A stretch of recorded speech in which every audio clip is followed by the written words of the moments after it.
At the earnest solicitation of a friend very dear to me who had herself just come to a happy tranquility of mind, I sought an interview with her sister, an accomplished young woman of about 17 years of age. I found that the attention of my new acquaintance had been directed to religion some few months previous to this, but though her mind was still very tenderly affected, yet she had ceased to pray. She appeared very much discouraged and very miserable. "I have given up trying to seek God," said she. "It does me no good. I would give anything to be a Christian, but I never shall be." "You ought not to say that, my child," said I. "You do not know that. I know you may be a Christian if you will, for God has never said, 'Seek ye my face in vain.'" "Well, sir, it seems to me that I can never be a Christian. I have that feeling. It comes over me every time I think about religion."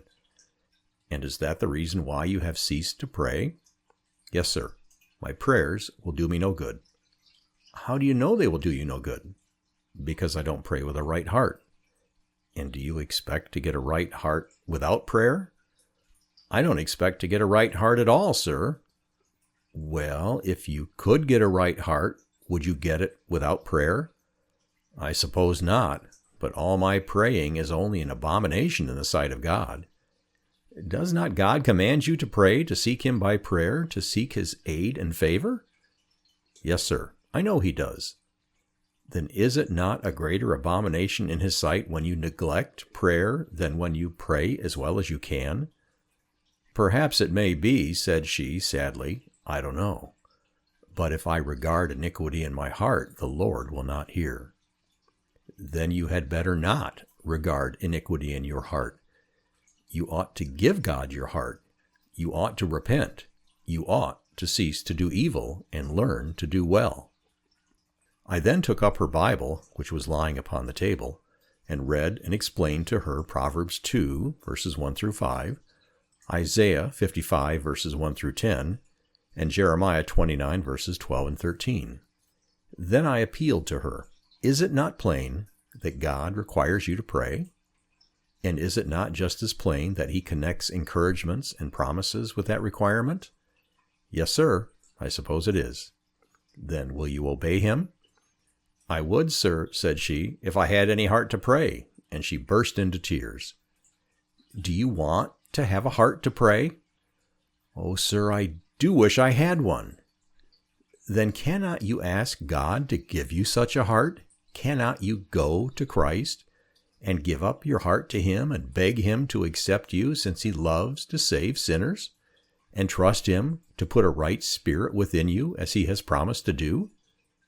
In this way I reasoned with her out of the Scriptures for a long time.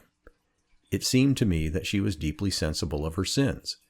She was evidently very miserable. She longed to be a Christian, but she was prevented from every attempt to seek the Lord by the discouraging idea that her prayers would be useless and were an offense to God. I had no expectation that she would gain any blessing without prayer, and therefore I requested her to listen to me as calmly as she could, for she had become much agitated, while I should mention to her some things which I wanted her to remember. She tried to repress her emotions, and drying her tears, lifted her face from her handkerchief. "I will hear you, sir, very willingly, but you don't know what a wicked heart I have." I proceeded. "The first thing I would have you remember is this, that your God commands you to pray. This is your duty. Nothing can excuse you from it. Wicked heart as you may have, God commands you to pray. The second thing is that God connects His promises with these commands. You have no right to separate them. The promise and the command stand together. The third thing is that when you do thus separate them, saying the promises are not for such wicked hearts as yours, and therefore refuse to pray, you are not taking God's way but your own. You are teaching Him instead of suffering Him to teach you. Your duty is to take His way. His thoughts are not your thoughts. The fourth thing, therefore, is you are never to despair. Despair never yet made a human being any better. It has made many a devil worse. Hope in God by believing what He says. You need not have any hope in yourself, but you may have hope in God, and you may pray in hope. Never despair. The fifth thing is that your wicked heart, instead of being a reason why you should not pray, is the very reason why you should pray most earnestly. It is the strongest of all reasons. Pray just because you have a wicked heart. Such a heart needs God's help. The sixth thing is that a great many persons have thought and felt and talked about prayer just as you do, and afterwards have found out that they were mistaken, have prayed, and have become true and happy Christians. I could name to you this moment at least a dozen whom I have known and have talked to just as I do now to you.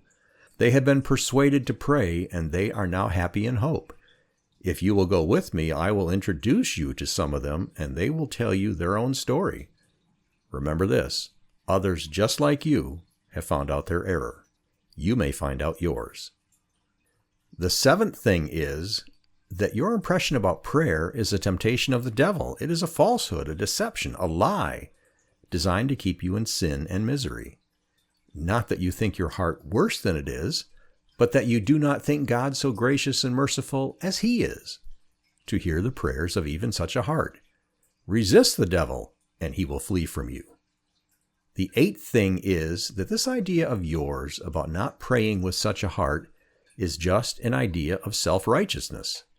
You are going about to establish a righteousness of your own and have not submitted yourself to the righteousness of God. Christ is the end of the law for righteousness. You wish to pray with such a good heart that God will hear you on that account. This is pride, wicked, foolish pride, a spirit of self-righteousness, self-justification, and self-reliance. It is this which keeps you from prayer. Do you understand me? Yes, sir, I think I do. Are not all these things true?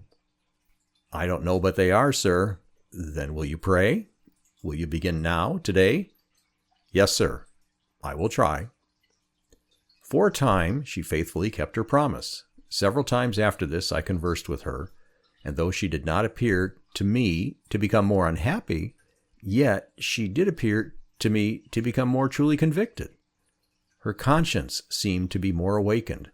Her mind seemed to be more influenced by the principles of truth, and I fondly expected that she would soon find peace in believing, but she did not.